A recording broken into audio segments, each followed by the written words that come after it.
종말론입니다. 종말론.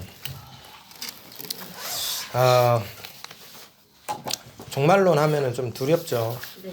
두려운 얘기. 그 사실 얘기 잘 안 해요, 이제. 저희 어릴 때 얘기 많이 했잖아요. 이게 종말론은 사회가 어려울 때 또 얘기가 많이 되는 것 같아요. 구한말 이제 그 기독교가 들어오고 이제 일제시대 뭐 이럴 때 3.1운동 이전과 이후로 나뉘는데, 이전에는 그래도 민족주의자 기독교인들이 그 신앙과 함께 민족 해방의 그런 마음가짐을 가지고 민족 해방운동 신앙을 결합하여서 잘 그렇게 해나갔는데, 3.1운동에 사실상 실패했잖아요. 독립을 못했습니다. 그러니까 그때 훅 꺾였고 기독교의 절망감, 기독교 지도자들이 절망감이 가득했어요. 그런 가운데 여러 방향으로 나갔지만 그 가운데는 종말론으로 빠지는 어떤 큰 부류들이 있었습니다. 이 세상에서는 더 이상 답이 없는 거예요. 일본이 그냥 한국 먹은 것 같아요. 이게 극복이 안 될 것 같아요. 그러니까 이제 이 세상은 희망이 없고 하나님 나라를 바라면서 살아가야 된다. 미래에 올 하나님 나라. 그러니까 종말론 쪽으로 계속 가는 거죠. 그게 이제 한국전쟁 이후에 경제적으로 굉장히 어려웠던 시대에 이제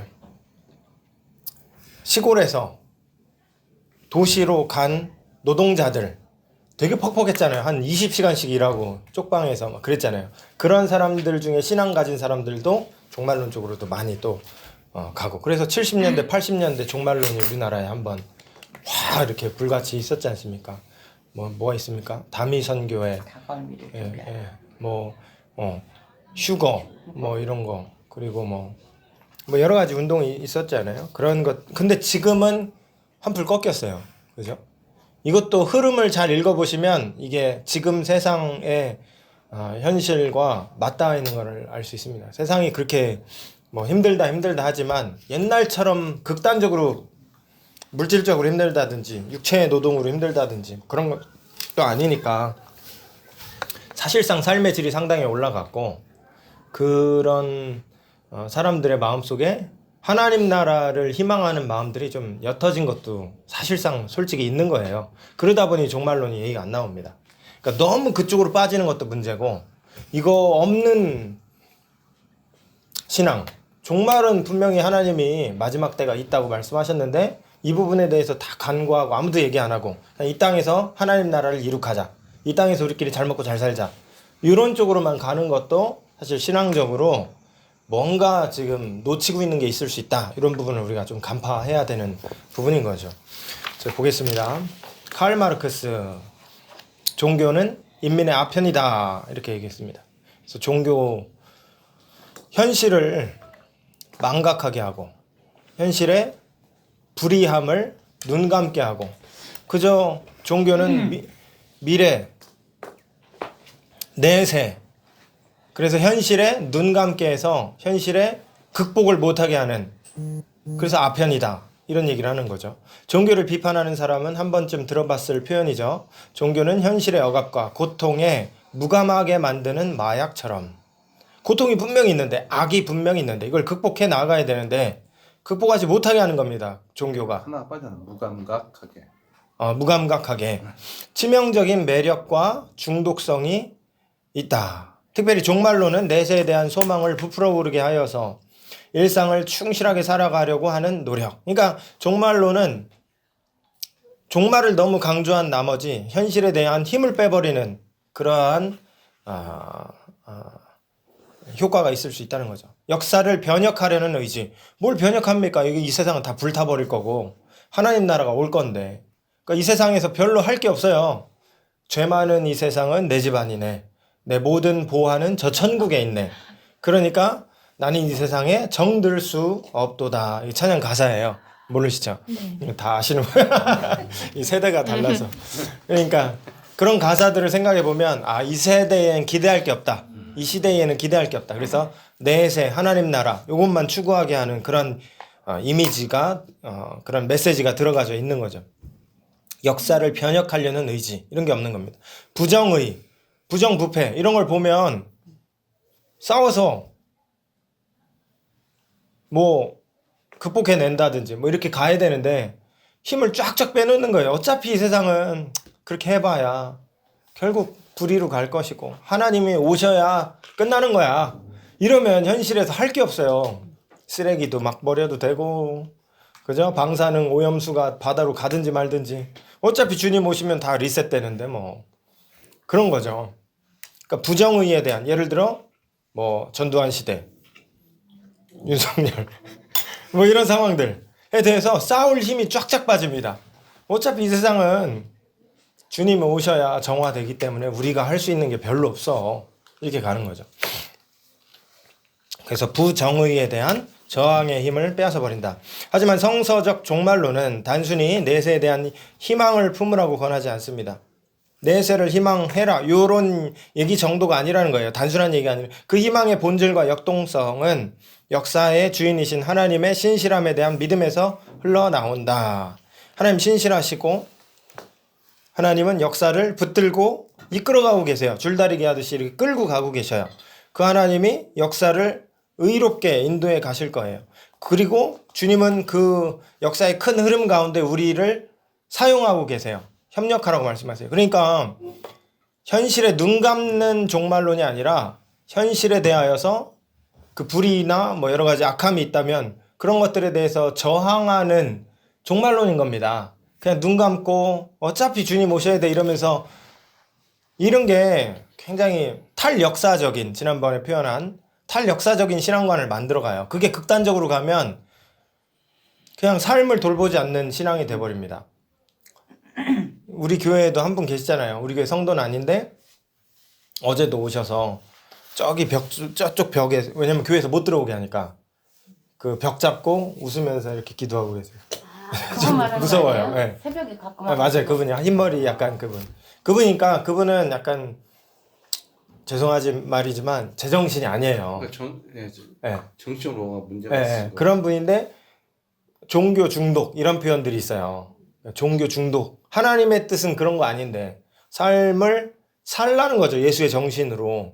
그런데 삶을 내팽개치고 교회에만 올인해 있는 그런 류의 신앙인들을 가끔씩 봅니다. 저런 분. 그리고 전교에서도 막 신발 신는 것도 까먹어서 그 추운데 맨발로 다니는 어떤 아주머니가 계셨어요. 근데 교회에 기도하러 오셔요. 그래서 그런 것들을 보면 그러니까 이런 거예요. 여기에. 그러니까 역사의 주인이신 하나님의 신실함을 갖고 우리는 우리의 삶을 향하여서 나아가야 되는데 그 희망은 탈역사적이지 않고 개인주의 성향이 아닌데 그런데 그러한 거 그렇게 가는 거죠. 이게 종말론을 잘못 이해하면. 그러니까 우리의 마음을 하나님의 종말론적인 미래로 향하게 하는 그런 희망을 우리도 희망해 하면서 가게 해야 된다는 거죠. 이런 관점에서. 그러니까 말이 좀 어려운 것 같이 보이지만 이해되시죠? 무슨 얘기인지? 강요하고 있습니다, 제가. 이런 관점에서 종말론의 핵심이라고 할 수 있는 희망은 종말론의 핵심은 다 불타버릴 거야 이런 게 아니라 희망이에요. 희망. 주님이 전복하시고 억울한 일 당한 그 과부, 그 예수님 비유에 나오는 그 누구도 불의한 과부, 불의한 재판관 과부, 그런 사람들의 삶이 전복돼서 다시금 의롭게 재판받고 올라오는 그런 희망, 우리의 현실, 불의한 현실을 다시금 바꿔주시는 희망. 그러니까 그 희망은 믿음과 함께 생각해야 그 의미가 온전히 드러난다. 희망의 대상과 근거는 우리의 경건함이나 종교적 열성, 미래에 대한 비전이 아니라 우리가 믿는 하나님께서 인류에게 주신 약속이다. 약속. 그러니까 우리의 희망의 근거는 약속, 하나님의 약속이다. 프로미스라고 그러잖아요. 약속. 프로미션. 이 미시오라고 하는데 미시오는 미션. 미션은 선교. 이런 뜻이죠. 미션은 선교. 미시오. 선교. 그러니까 미리 보냄을 의미한다. 약속은. 선교는 사람을 보내서 복음을 전하는 거잖아요. 그러니까 미시오는 보낸다라는 뜻이 있는 겁니다. 그럼 프로는 미리라는 뜻이고, 그럼 미리 보냄은 하나님이 약속을 미래 사실이 될 것을 오늘 아직 미래가 안 됐어요. 오늘 나의 현실에 주신 거예요. 그래서 여기서 미리 맛보게 하는 그것이 바로 하나님의 약속이라는 거죠. 미리 맛봄, 선엄, 선취 이런 표현들 지금 몇 번씩 반복되고 있습니다. 그러니까 우리의 현실이 그러한 겁니다. 믿음도 히브리서 11장 1절에서 나오는 믿음이 그거잖아요. 없는 건데 안 잡히는 건데 있는 것처럼 손에 잡은 것처럼 여기고 살라. 그게 히브리서 11장에 나오는 믿음의 정의잖아요. 그러니까 그런 것처럼 지금 여기에서 미리 맛보게 하는 것. 그게 바로 하나님의 약속. 그리고 우리는 우리의 종말론은 이 하나님의 약속에 근거한 종말론을 붙들고 살아가야 된다는 겁니다. 몰트만은 미래에 대한 희망은 현실에서 부정한 것을 부정하고 긍정적인 것을 선취하는 이중적 기능을 한다라고 얘기했습니다. 부정한 것을 부정하고. 이어서 읽어보면 하나님의 나라의 정의와 평화에 대치되는 이 땅의 폭력적이고 어두운 모습은 하나님의 오심과 함께 부정될 것이고, 부정한 것을 부정. 장차 완성될 영광의 나라에서 충만히 드러난 하나님의 현존과 죄인들 사이의 화해가 지금 여기에서 미리 이루어지는 것이다. 그래서 미래에 대한 희망은 현실에서 부정한 것을 부정하고 긍정적인 것을 선취하는 그러한 기능을 한다. 종말론을 잘 갖고 있으면 부정한 것에 대해서 부정하고 긍정적인 것을 미리 맛보는 그러한 경험을 하게 한다는 겁니다. 종말론을 잘 붙들고 있는다면. 만약 우리가 종말론을 성서적으로 철저히 생각하지 않으면 믿음과 희망의 고리는 쉽게 끊어져서 그야말로 마르크스 주장대로 기독교는 인류에 악영향을 끼치는 아편과 같은 종교가 되어버릴 것입니다. 이러한 아슬아슬한 상황에서 기독교가 응시할 곳은 하나님의 신실한 약속이고 그 약속에 비례해서 믿음과 희망의 관계는 늘 새롭게 정립되어야 한다. 지금 다시 한번 정리하면 종말론, 막연한 불안함이 아니라 하나님께서 우리에게 주신 약속을 붙드는 종말론, 그리고 그것은 현실의 부정한 것들을 부정할 수 있는 힘을 주는 것이고, 그리고 현실의 긍정적인 것은 미래에서 하나님 나라에서 맛볼 수 있는 거니까 그것을 여기에서 맛볼 수 있게 해주는 부분적이나마 잠깐 제한적이나마 맛볼 수 있게 해주는 그러한 힘을 준다. 그래서 종말론은 기독교의 중요한 핵심 교리인 거죠. 넘어가겠습니다. 종말은 언제 오는가? 이런 거 이제 궁금하시죠? 근데 결국 막 그 이단들이 이용하기 위해서 종말론을 만들어낸 거 아니에요? 불안하게 만들어서 많이 사용하죠, 종말론을. 재산 다 갖다 바치게 하고. 예. 그 종말이 언제 오는가에 대해서 여기 보면 이렇게 3개 있죠? 3개 있어요. 3개 있는데 3가지 입장이 성경에 있다는 겁니다. 말씀하신 입장도 있고, 예수 그리스도의 가르침과 사역에는 하나님의 통치를 갈망하는 종말론적 지평이 깔려 있습니다. 그러니까 예수님의 가르침에는 종말이 깔려 있어요. 그 나라가 언제 옵니까? 그때가 언제 임합니까?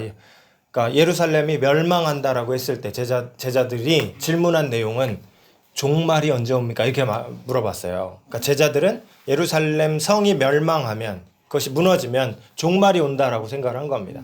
근데 예수님은 그 질문에 대해서 뚱딴지 같은 질문이지만 잘 대답해 주셔요. 종말이 이렇게 임하게 될 것이다. 그날은 이렇게 화가 있다. 그래서 뭐 물건들 가질러 뒤돌아보지 말고 가지 말고 뭐 이렇게 하면서 가라 그러고, 그리고 그때 하나님께서 당신의 백성들을 위해서 그때를 감하여 주시지 않으면 웬만하면 살아남기 힘들 거다, 이런 말씀도 하셨어요. 그러나 당신의 사랑하는 백성들을 위해서 그날을 감해 주실 것이다. 그래서 기도해라. 예수님이 이런 말씀을 하신 적이 있습니다. 그러니까 이런 걸 보면 굉장히 임박한 종말이 있을 것처럼 제자들은 믿었습니다. 곧 올 것처럼. 천사들이 뭐라 그랬습니까? 예수께서 구름 타고 가신 거 본 것처럼 그대로 오실 것이다 라고 그 사람들한테 얘기했거든요. 그러니까 성경을 안 쓴 거예요. 마가복음이 AD 60년경에 최초로 쓰여졌다고 말씀드렸잖아요. 서신서들은 그 안쪽으로 이미 썼어요. 왜냐하면 교회들에게 서로 편지 쓰고 받고 영향을 주고 받아야 되니까 사도 바울이 편지들을 막 쓰는데, 복음서는 무슨 얘기입니까? 예수님의 말과 그 가르침, 기적 얘기들이잖아요. 십자가 사건. 그거를 예수님 돌아가시자마자 생생하게 써야 될 거 아닙니까? 안 썼어요. 마가복음이 제일 먼저 써졌다 그러는데 AD 뭐 66년 이렇게 봐요. 그럼 예수님 사후 한 30년 더 지나서 얘기잖아요. 그리고 뭐 마태복음, 누가복음은 뭐 80년, 70년 이렇게 얘기합니다. 요한복음은 훨씬 더 이후에 AD 90년이나 요한이 안 썼다면 AD 120년이다. 이렇게까지도 얘기하는 책이 요한복음이에요. 그럼 제자들은 왜 안 썼는가? 곧 오신다고 했으니까 쓸 필요가 없는 겁니다. 곧 오신다고 했으니까. 보세요. 이르시되 때가 찼고 하나님 나라가 가까이 왔으니 회개하고 복음을 믿으라. 때가 찼다. 다 왔다. 끝이 가까이 왔다. 이런 표현이에요. 다 왔다 그러셨거든요. 구름 타고 가신 거 본 것처럼 온다고 그랬거든요. 근데 안 오셨어요. 여기 있는 자들 중에 볼 자들도 있을 거다. 그날에 인자가 오는 것을 볼 자도 있을 것이다. 이런 표현도 하셨어요. 그런 말씀들이 참 우리한테 난감한 겁니다. 난감해요. 어떻게 이걸 해석해야 되는가? 의문이 있어요. 하여튼 이런 얘기가 있습니다. 바리새인들이 하나님 나라가 언제 임합니까? 묻건을 예수께서 이르시되 하나님 나라는 볼 수 있게 임하는 것이 아니라 또 여기 있다 저기 있다 하지 못하리니 너희 안에 있느니라. 이거는 이미 임한 하나님 나라를 얘기하는 것처럼 보여요. 이미 임한 하나님 나라. 이것도 사실 아리송해요. 이미 임한 하나님 나라라고요? 그럼 이 세계는 왜 이렇게 비극이 가득합니까? 하나님 나라인데 왜 이렇게 비극이 가득해요? 막 토막살인 일어나고 하나님 나라인데 막 말도 안 되는 그런 살인과 전쟁과 흉포함이 역사 속에 가득한 것에 대해서 하나님 나라가 이미 임했는데 이걸 어떻게 이해해야 될지 성도들이 헷갈리는 거죠. 이런 입장이 두 번째 입장이고, 세 번째, 그러나 너에게 이르노니 내가 포도나무에서 난 것을 이제부터 내 아버지의 나라에서 새 것으로 마시는 너희와 함께 마시는 날까지 마시지 않을 거다. 그러니까 나중에 올 거다 이런 얘기죠. 나중에 올 거다. 그러니까 이미 왔다, 가까이 왔다, 혹은 나중에 올 거다. 요 세 가지 입장이 있는 겁니다. 그리고 나중에 올 것도 임박한 진노냐, 아니면 말씀하신 대로 그때는 아버지만 아시고 아무도 모른다. 그 얘기를 두 개를 합치면 이렇게 됩니다, 여러분. 곧 올 거다 예수님 말씀하셨죠? 인자가 구름 타고 오는 걸 볼 자들이 있다 이렇게 얘기했잖아요.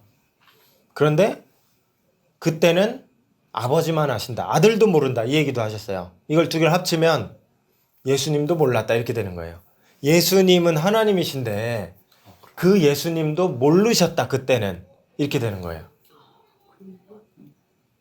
혹은 하나님의 마음이 바뀌었다 이렇게도 될 수 있겠죠. 곧 오실 것처럼 계획하고 역사를 진행해 가려고 그랬는데 무슨 이유에선지 하나님이 계속해서 보류하고 계시는 거예요. 역사를 진행해 가고 계시고 믿는 자들을 위함인지 뭐 그런 거는 우리가 이제 정확히 모르겠지만 어쨌든 이런 가능성들이 있는 상황인 거죠. 아들도 모른다고 했기 때문에 예수님도 모르셨다. 모르고 하신 말이 있습니다. 조금 더 정확하게 얘기하면 예수님 틀렸다. 이렇게 해야 되는 거예요. 곧 오신다고 예측하셨는데 곧 오지 않고 2000년이 지금 딜레이 되고 있습니다. 이걸 이렇게 정확하게 누구도 얘기하지 않죠. 제가 좀 이해하기 쉬우라고 얘기하는 거고, 이걸 부드럽게 누구한테 설명을 하면 이렇게 얘기할 수 있어요. 달라스 윌라드라는 신학자가 이렇게 얘기합니다. 예수님은 왜 이렇게 예수님 틀렸습니까? 라는 대부분 질문에 대하여서 예수님은 제자들이 그러니까 말세가 가까이 왔고 곧 예수께서 재림하실 것 같은 그런 태도를 가지고 살기를 바라셨다. 그래서 그렇게 말씀하신 거다. 이렇게 얘기해요. 납득되십니까? 네. 늘 내일이 끝이라는 생각 가지고 오늘 하루를 살아라. 납득이 돼요? 이해는 되지만 납득이 돼요? 이해는 되는데 나쁜. 그러니까 그런 문제가 여전히 남아요. 이해는 돼요. 그러나 그러면 예수님 거짓말한 거야? 이렇게 되잖아요. 누구도 자기 입으로 얘기 안 하시니까 제 입으로 얘기하는 겁니다. 하나님의 시간하고 우리가 생각하는 시간이 다를 수도 있고. 그러니까 이분들은 이제 신앙이 좋으셔서 어쨌든 하나님을 이렇게 지켜드리고 싶은 마음에서 지금 이렇게 얘기하시는 거고. 실수가 없으신 분이니까요. 맞아요. 네, 맞습니다. 그러니까 정확히 얘기하면 이런 상황이 되는 거예요. 그러니까 이런 거를 집사님들처럼 생각하시면은 이제 좋아요. 내 신앙에는 좋은데 이제 이해가 안 되는 영향이 여전히 아리송하게 있는 사람들이 있어요. 난 납득이 안 되는데 이렇게 되는 사람들도 있어요. 그래서 정확히 한번 제가 짚어드리는 거고 우리는 정확히는 알 수는 없어요. 사실은 왜 그렇게 됐는가. 아까 말한 두 가지 가능성이 있는 거죠. 예수님도 몰랐다. 혹은 하늘에서 작전회의를 했고 뭔가 이거를 보류해야 된다는 결정이 났다. 그래서 예수님 가시고 난 이후에 결정사항이라 그거가 이제 이렇게 된 거다. 이런 가능성도 있는 거죠. 자, 읽어볼게요. 첫 번째, 마가복음에 가까이 왔다. 완료 시제로 돼 있어요. 에기켄, 엔기켄 이렇게 돼 있는데 하나님 나라가 완성은 아니지만 최소 이미 시작되었다라는 것을 알려줍니다. 가까이 왔다. 이거는 사도가 아니라 세례 요한이 했단 말이에요. 사실은. 천국이 가까이 왔으니 회개하고 복음을 믿어라. 회개해라. 천국이 가까이 왔다. 이 얘기는 세례 요한이 했단 말입니다. 그거를 예수님이 그대로 받아서 또 말씀을 하시죠. 그러니까 세례 요한도 예수님과 같은 메시지를 전했다. 이렇게 볼 수 있는 건데 가까이 왔다라는 표현이 완료 시제로 되어 있대요. 완료. 두 번째, 누가복음의 구절은 예수님께서 있다. 그래서 하나님 나라가 실현되어 있다라고 말씀합니다. 이런 표현들은 목사님들마다 이렇게 저렇게 해석할 수 있어요. 그 얘기는 신학적으로 목사님들이 자기 주관을 갖고 설교하는 거잖아요. 이렇게 보세요. 1번, 2번, 3번으로 해석될 수 있는 말씀이라면 결국 하나를 선택해서 전할 수밖에 없어요. 한 입장. 근데 그 말씀은 1, 2, 3으로 해석되는 여지가 있는 말씀이라는 거죠. 그러니까 그런 부분에서 이 사람은 이렇게 전하고 저 사람은 저렇게 전하는 겁니다. 근데 하나님 나라는 너희 안에 있다 라는 표현은 이미 하나님 나라가 이 땅에 왔다 이렇게 말할 수도 있겠죠. 그런가 하면 예수께서 성전이라고 했잖아요. 성전은 뭡니까? 하나님이 계시는 곳이 성전입니다. 근데 예수가 이 세상 안으로 들어오셨고 이 사람들 안에 지금 같이 계셔요. 그런 의미에서 예수가 이 세상에 왔다라는 게 하나님 나라가 이미 너희 안에 있다. 이런 의미다. 이렇게 해석하는 사람도 있어요. 세 번째, 마태복음에서 십자가를 앞둔 마지막 식탁에서는 이제 최후의 만찬이죠. 미래에 하나님 나라에서 함께 포도주를 마실 것이다. 그러니까 포도주가 중요한 게 아니라 하나님 나라는 미래에 온다. 이런 류의 말씀은 서신서에 가득합니다. 서신서를 보면 하나님 나라가 추후에 온다. 이런 말씀들이 많죠. 바울의 경우 이게 이제 바울 서신서죠. 하나님 나라의 개념을 사용하지는 않지만 그 역시 그러니까 하나님 나라, 천국 이런 표현들이 많이 나오진 않지만 부활은 미래의 종말을 떠올리게 하지 않습니까? 새 시대의 도래, 새 하늘과 새 땅 뭐 이런 게 온다. 심판이 올 것이다. 종말론적 사건이 일어나는 때를 이렇게 표현을 한다는 겁니다. 아담 안에서 모든 사람이 죽은 것 같이 그리스도 안에서 모든 사람이 삶을 얻으리라. 그러나 각각 자기 차례대로 되리니 먼저는 첫 열매인 그리스도요. 예수께서 부활하셨죠. 그 다음에는 그가 강림하실 때에 그리스도에게 속한 자 미래에 오는 거네요. 그런즉 누구든지 그리스도 안에 있으면 새로운 피조물이라. 이전 것은 지나갔으니 보라 새 것이 되었도다. 이것은 하나님 나라의 현재를 가리키는 말처럼 보여요. 새 것이래요. 새 것. 그러면 이미 우리는 하나님 나라에 와 있는 것 같은 느낌을 주게 하는 말씀인 거죠. 새 거 같으세요, 여러분? 아닌 것 같기도 하고. 아닌 거. 그러니까 솔직히 아니죠. 아닌데 새 거라고 말씀하시는 그럼 이 말씀 어떻게 이해해야 되는가? 이게 우리의 이제 문제인 거예요. 예수님 우리 안에 들어와서 이제 우리가 새 것이 된다. 그 말씀이에요. 그 말씀인데 다르게 표현하면 예수께서 대속의 길로 가셨고 그래서 우리를 영접하는 자 그 이름을 믿는 자는 하나님의 자녀가 되는 권세를 주신다 그랬잖아요. 예수께서 우리를 위해 대신 죽으셨고 그 예수의 피의 공로 대속의 그 사건을 의지하는 자는 자녀가 되는 겁니다. 그런 의미에서 새 것이다라는 거죠. 새 것. 근데 내 내면을 보면 흔 거예요. 그쵸. 여전히 죄가 있는 것 같아요. 너무 근데- 공감되는데. 그런데 요거는 이제 하나님의 선언, 존재론적인 선언은 새 거예요. 그리고 그러니까 하나님이 네. 선언했기 네, 때문에 하나님의 선언은 새 거예요. 그거는 예수님 새거가 때문에. 되는 거고, 네, 그 다음에 우리 삶은 우리 삶이 여전히 불편하지만, 이거는 헌거. 그러니까 요 사이에서 헷갈리지만, 네. 그리고 이 사이에서 마틴 루터 같은 사람은 막 자기 죄성 이런 것 때문에 너무 자기를 막 쥐어 뜯었던 사람이에요. 그 어거스틴 이런 사람도 자기를 쥐어 뜯었어요. 예수님을 믿는다고 하는데 동시에 내게 미움이 있고 뭐 여러 가지 죄악이 있고 이런 걸 발견하니까. 그런데 그 선언을 우리는 믿어야 되는 게 첫 번째이고, 두 번째는 너무 자기 자신의 죄악에 이렇게 매여서 살지 말라는 거죠. 우리의 정체성은 하나님의 선언에서 오는 겁니다. 그러면 우리의 죄악은 어떻게 해결해야 되는가? 이 내면의 더러움은 어떻게? 그거 해결하고 가는 겁니다. 육체의 정욕을 따르지 말고 성령을 따라 살라. 갈라디아에서 그렇게 얘기하잖아요. 그러니까 두 개 다 있다는 거예요. 한 마음 안에 두 개가 다 있는데 하나님은 우리를 의롭게 보시니까 의를 쫓아가면 되는 겁니다. 나 안에 여전히 죄악이 있는데 그건 뭐 그 방임하고 그렇게 함부로 살지 말라는 거고, 그것 때문에 너무 매여 살지 말라는 거죠. 정체성은 아빠의 자녀인 겁니다. 저희 아들이 비행을 저질러도 제가 화가 나지만 호적에서 파지는 않잖아요. 그죠? 그러면 목사님, 그 선언을 믿으라고 했으니까 제가 새 것이 되기 위해서 계속 노력함이 있으면은 되는 거예요? 아니면 표현을 좀 달리하면 이미 새 것이고 하나님의 선언을 따라서 새 것이라고 여기면서 살아가면 되고, 새 것 같이 사는 거죠.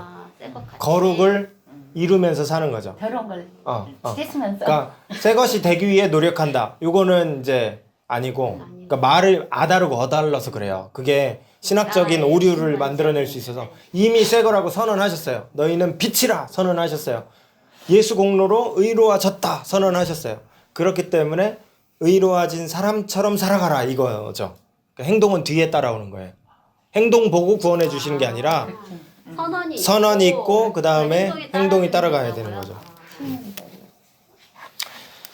이게 곁길로 나갔지만 중요한 얘기를 한 것 같습니다. 피조물이 고대하는 바는 하나님의 아들들이 나타나는 것이다. 피조물이 뭐가 있습니까? 강아지가 있고 뭐 원숭이가 있고 호랑이가 있지 않습니까? 이 세상 모든 피조물들이 고대하고 있대요. 로마서를 보면 하나님의 아들들이 나타나는 것을. 그럼 미래의 종말에 그때를 소원하고 있는 피조 세계를 우리로 하여금 상상하게 하죠.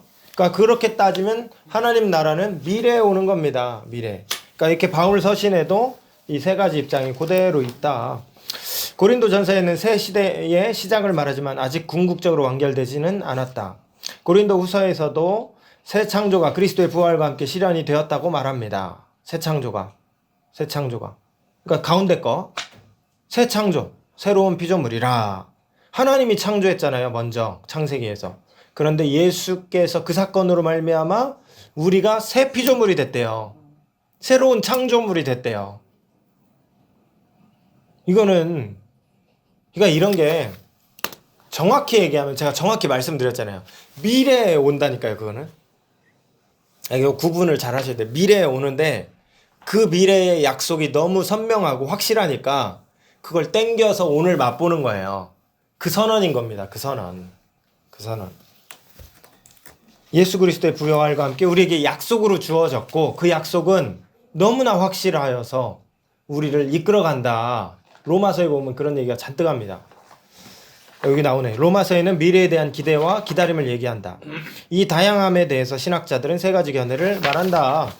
실현된 종말론, 이미 실현됐다. 시작된 종말론, 시작이 됐다. 미래적 종말론, 하나님 나라는 미래에 온다. 예수 역시 하나님 나라를 선포할 때 곧 오게 될 그때를 기다리셨다. 하나님 나라는 숨겨진 하나님의 때에 올 것이기 때문에, 아버지만 아신다 그랬죠? 숨겨진 하나님의 때에 올 것이기 때문에 현실에서 인간들의 윤리나 종교는 종말을 앞당길거나 현실화할 수가 없다. 그래서 많은 성경학자들은 시작된 종말론을 선호합니다. 시작된 종말론. 이미와 아직의 그 긴장감 속에 우리는 살아간다. 이런 얘기 많이 들어보셨죠? 그게 시작된 종말론이죠. 이미 왔어요. 그러나 아직 완전히 안 왔어요. 이게 이제 많은 신학자들이 하는 얘기예요. 근데 이거 헷갈리게 한다. 이런 얘기도 저는 하거든요.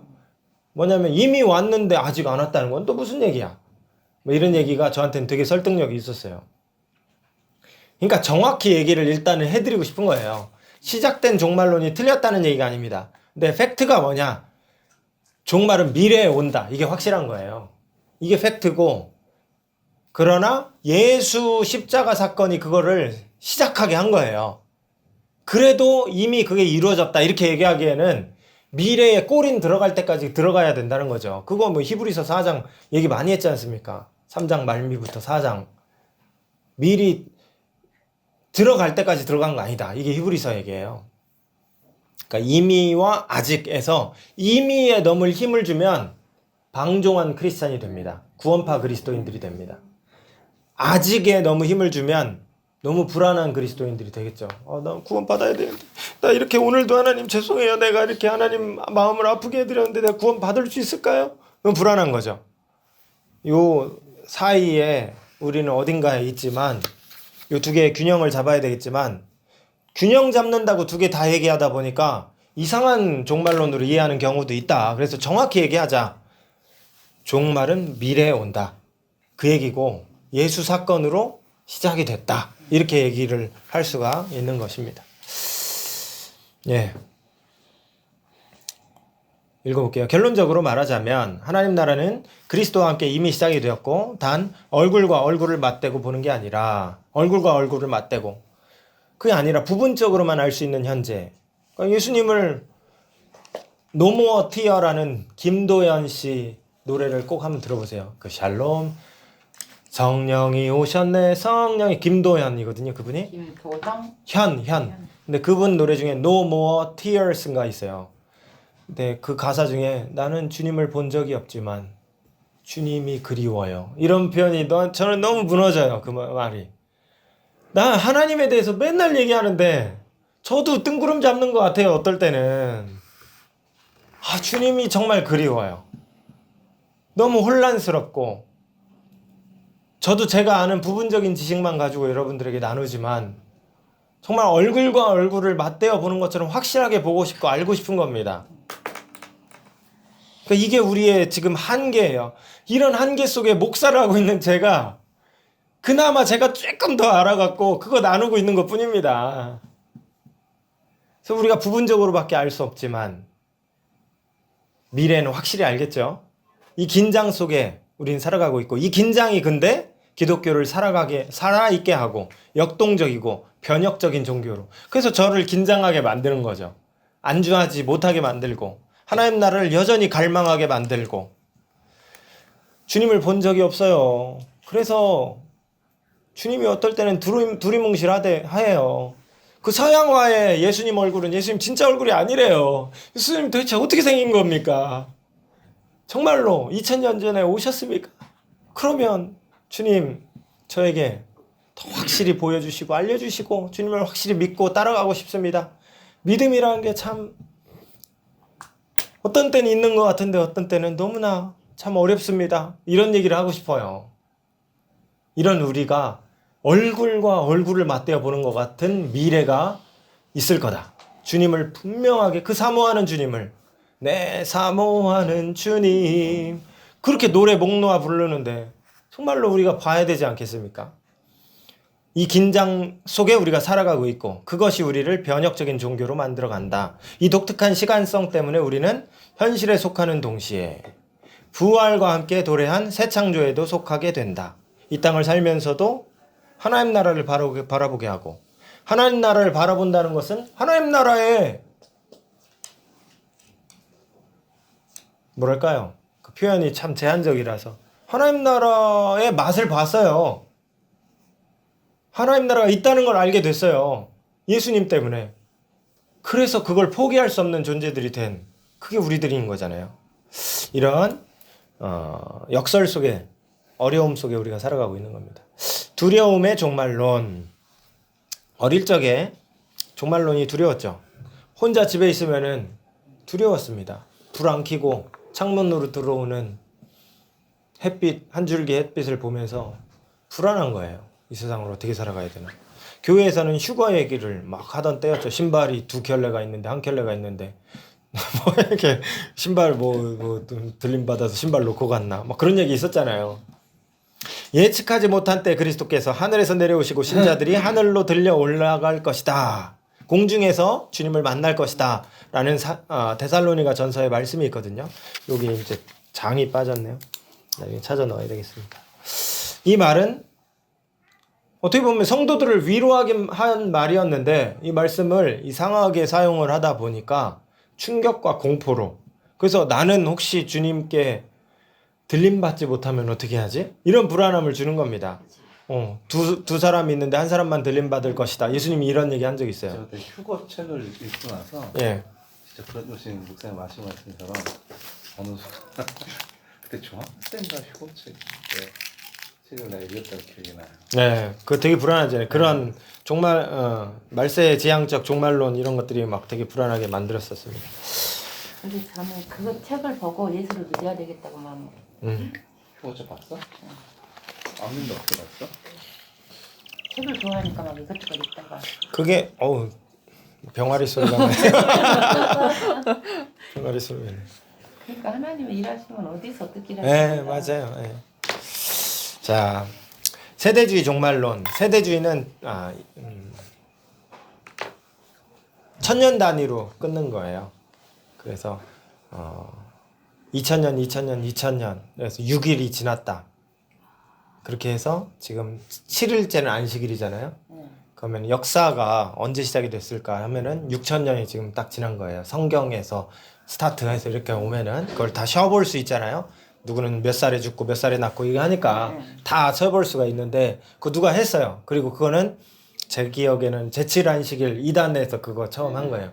근데 그거를 그대로 갖고 와서 창조과학에서 사용을 했어요. 그래서 창조과학회의 기반이 단단하지가 않습니다. 신학적 기반이. 어쨌든 세대주의 종말론에 그걸 처음 주장을 한 사람은 이제 제7안식일 쪽 사람 신학자였고 약간 무리한 신학적 해석이어서 오류가 있는, 신학적으로 이제 견고하지 않은 그런 주장들인데 이런 얘기가 사실은 두렵게 만드는 거죠. 이렇게 누가 해석을 하는 거예요.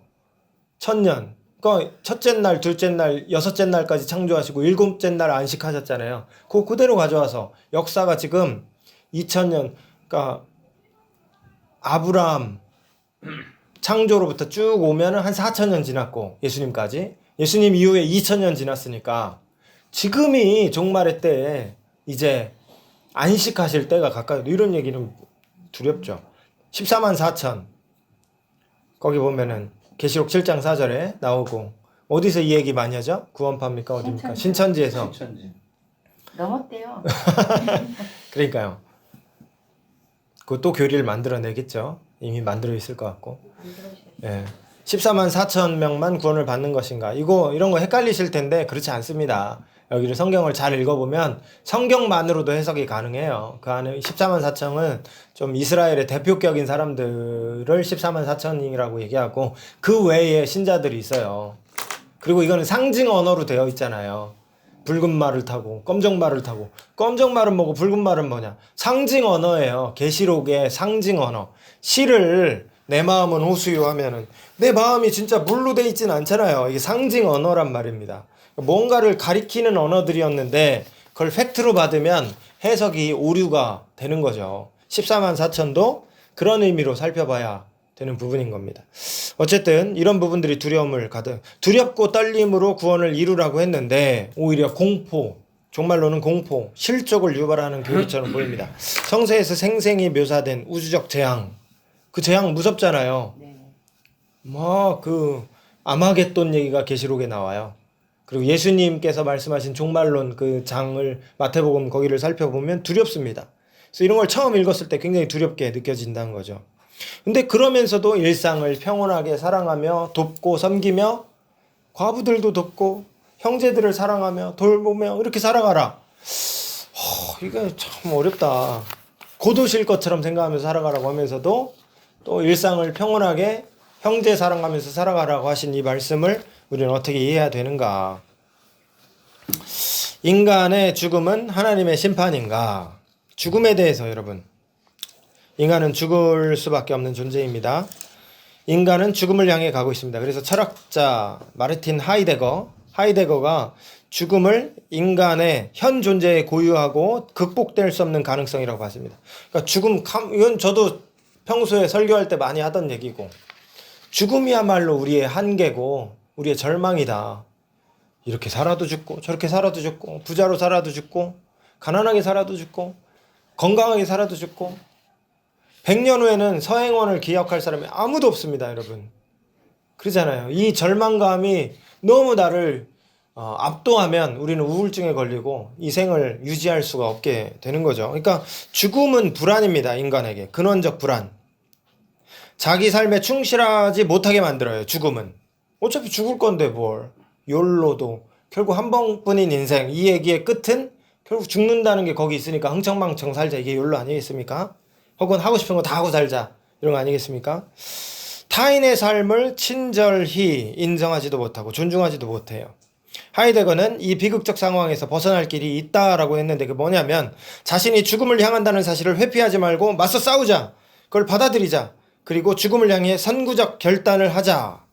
그래서 우리는 죽는 존재야, 이걸 잘 받아들이면서 희망적으로 살면 된다, 결단하고 살면 된다, 이렇게 얘기했다는 겁니다. 하지만 실존적 결단, 죽음을 가식 없이 대면하고 양심의 부름을 듣고 거기에 따라 산다는 것이, 가만 생각해 보세요. 그 될까? 나는 죽는 존재야 라는 걸 받아들이면 삶을 향해 진취적으로 나갈 힘을 얻습니까? 모르겠어요. 저는 그런 사람도 있나 보죠. 하이데거는 그랬나 보죠. 근데 그거 잘 안 될 것 같은데 하는 생각이 드는 거예요.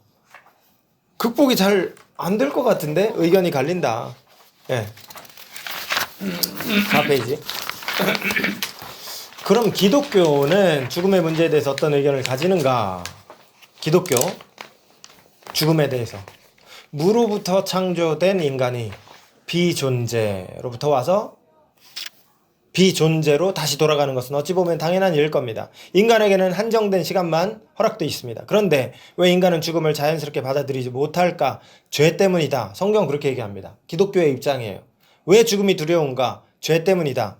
하지만 죄가 더한 곳에 은혜가 더한다고 했고, 하늘의 사랑이 죽음보다 더 강하다라고 했습니다. 우리는 죄인이 맞습니다. 근데 하나님이 이런 우리를 포기를 못하고 계세요. 사랑하신다 말씀하십니다.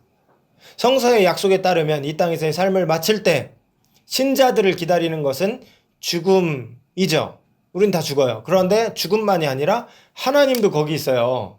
하나님도. 아버지가 탕자를 기다리듯이 두 팔 벌려서 우리를 기다리고 계시는 겁니다. 그래서 하나님은 응보자, 심판자가 아니라, 물론 심판자시죠. 그러나 선하신, 은혜로우신 예수 그리스도를 믿고 따르는 자에게 긍휼과 자비를 베푸시는 은혜로운 심판자. 그래서 죽음마저도 그 권세 아래에 있는, 죽음마저도 그 권세 아래에 있으면 어떻게 할 수 있습니까? 예수께서 죽으셨고 죽음을 깨뜨렸죠. 죽음을 이겼어요. 그리고 다시 살아나셨잖아요. 그리고 첫 열매다 그랬잖아요. 예수께서 다시 사신 것 같이 너희도 다시 살 거다라고 얘기했기 때문에 우리도 죽을 거예요. 그러나 우리도 죽음을 극복하고 다시 살아날 것이다 라는 것을 우리가 알 수 있기 때문에 우리에게 죽음의 문제는 여전히 소망을 붙들고 있는 문제다라는 거죠. 소망이 있는 죽음이에요, 우리는. 릴케라는 분이 이렇게 얘기합니다. 당신은 미래입니다. 영원의 광야 위에 비치는 위대한 새벽빛입니다. 영원의 광야 위에 비치는 위대한 새벽빛입니다. 때의 어두운 밤을 여는 닭소리입니다. 예수님께서 영원의 광야에서 비치는 새벽빛이 되셔서 우리의 선구자, 구원의 선구자가 되셨어요. 그래서 우리가 죽을 거지만 두려워하지 않고, 두렵죠. 두렵습니다. 그런데 두려움에 압도되지 않고 희망을 여전히 가질 수 있는 그런 사람들이라는 거죠. 인간은 죄 때문에 하나님과 죽음을 두려워하지만 자비로운 심판자이신 하나님은 십자가에서 죄인이 아니라 그리스도를 심판하심으로써 죽음을 궁극적으로 우리 뒤에 두셨다. 하나님이 예수님을 죽이셨고, 그래서 우리는 죽음으로부터 면피되는 거죠. 그리스도는 우리의 자리에서 우리 대신 고통과 심판을 받으셨고 부활을 통해 인간의 한계인 죽음으로부터 승리하셨다. 그 결과 이제 죽음은 그리스도 안에 있는 어떤 이에게도 치명적 해를 끼칠 수 없게 되었습니다. 죄의 삭은 사망이다, 죽음이다 그랬어요. 죄를 예수님이 담당했어요. 사망도 깨뜨리셨어요. 그러니까 죄와 죽음이 우리에게 더 이상 치명적 해를 가할 수 없게 되는 겁니다. 그래서 우리는 죽을 거지만 예수께서 죽음을 극복하신 것 같이 우리도 극복할 것을 믿고 또 희망을 가질 수 있게 되는 겁니다. 칼바르트 잘 따라가 보셔야 됩니다. 어려울 거를 문장을 어렵게 할 것을 또 속지 않고 잘 따라가 보셔야 됩니다. 예수가 만약 참 인간이고 따라서 진정한 인간인 까닭에 사람됨의 본질을 보여준다고 한다면 우리는 인간의 죽음을 그렇게 순전히 부정적인 악으로 보는 것이 옳지 않다는 결론에 이르게 된다. 따라오셨습니까? 그러니까 예수는 참 인간이시다 그러잖아요. 참 인간, 참 하나님 둘 다 맞다. 이렇게 신학적으로 얘기합니다. 예수님은 참 인간이셨어요. 그리고 예수님이 죽으셨어요. 죽음을 극복하셨어요. 그렇다면 우리는 죽음을 그렇게 두려워할 게 아니야 이 얘기입니다. 죽음은 더 이상 우리에게 효력을 크게 미칠 수가 없어. 예수님이 죽음을 이겼기 때문이야. 그리스도 덕분에 인간은 죽음의 한계, 지어진 유한한 삶을 하나님께서 주신 선물로 긍정하며 죽음 너머에 계신 은혜의 하나님을 만날 희망과 함께 하루하루를 살아가게 된다. 죽음이 두렵지 않습니까? 저는 두렵던데. 두려워요. 나는 또 이렇게 모르겠어요. 저도 조금씩 늙어가는 게 느껴지니까 그 전에 저는 요즘 잠에서 잘 깨요. 근데 그 중간중간 깨는 게 이 수면 시계가 고장나서 그런 거래요. 그래서 어르신들이 보면은 풀로 쭉 못 자잖아요. 나 벌써 그런가? 이런 생각도 한편 들어요. 중간중간에 안 깼었는데 한 번씩 깨거든요, 제가. 어제도 깨서 잠을 못 자고 한 2시간 깨 있다가 또 잤어요. 근데 그렇게 자면 또 잠이 와요?